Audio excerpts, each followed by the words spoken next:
How about a little horror story to disturb your sleep? We finally arrived at the synagogue, or what used to be the Synagogue of Cluj. If you walk the streets by night, especially on Holy Night, you could hear the voices of the dead praying inside, and believe me, you didn't want to disturb their peace. The sexton that wanted to enter the building in the morning was supposed to knock with the key of the door 7 times, and only when the echo of the last key was heard could he enter the holy ground.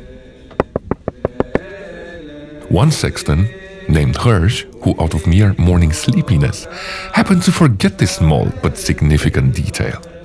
As soon as he stepped through the door, a cold breeze extinguished his lamp, but he didn't remain in the dark because there was a light coming from inside. What he saw terrified him. The synagogue was full, down to its last seat with parishioners, all dressed in mortuary long-sleeved shirts, just like the Jews wear on holy days.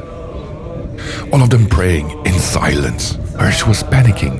He kept telling himself that he forgot to knock. Why did he forget to knock? What's gonna happen to him? Looking around, he mostly saw unknown faces with long white beards. But in the place of the priest, there was a familiar figure. It was the father of the actual rabbi that held the ceremonies.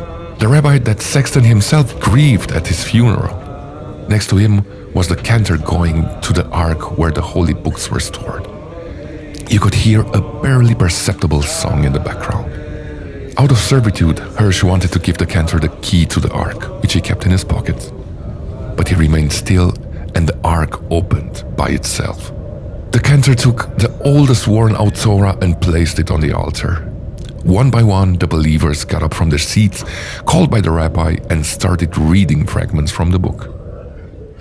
The third name was called, and the sexton froze up. It was the name of his long-deceased father, staying in the front row where distinguished believers usually sit. Hirsch couldn't contain himself anymore. He ran up to his father, got on his knees, and almost begged for the hand that reminded him of childhood, at which point 2 cold hands touched his forehead, like the old Jews did to bless their children. Hirsch was found the next morning by believers. He had lost his consciousness. After he awakened, he revealed everything to the rabbi and eventually moved to another community to continue being a sexton there, and the believers remembered this story and remembered to knock every time before the morning prayers. This story surely gave shivers down my spine.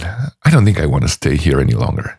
If you like it, you can film yourself, but remember to knock first if you want to enter. We've almost arrived at the end of our journey. The last location is a place very dear to me. Shall we go, my good sir or madam?